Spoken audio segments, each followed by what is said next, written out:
মুক্তিযোদ্ধাদের নাতিপুতিরাও পাবে না, তাহলে কি রাজাকারের নাতিপুতিরা পাবে হিসেবে পরিচয় দিল?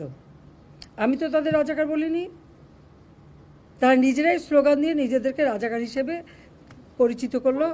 এবং আমরা ইন্টারনেট বন্ধ করতে বাধ্য হই এবং এখন পর্যন্ত আমাদের এই 3টা ডেটা সেন্টার তারা মেরামত কাজ শেষ করে এখনো পর্যন্ত সম্পূর্ণ অপারেশনাল হতে পারেনি। তবে আমরা ইন্টারনেট বন্ধ করিনি, ইন্টারনেট বন্ধ হয়ে গেছে। যে ইন্টারনেট যে বন্ধ হয়ে গিয়েছিল, তারা বলছে যে সরকার ইন্টারনেট বন্ধ করে দিয়েছে।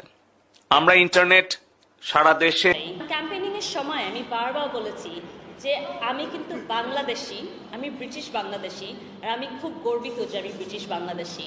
শুনেন, বলা যায় with one phone call you can, no, I'm saying with one phone call you can make a difference. What you're saying. I'm saying with one phone call you can make a difference. I'm not Bangladeshi, and the person you're talking about, I have no idea about their case.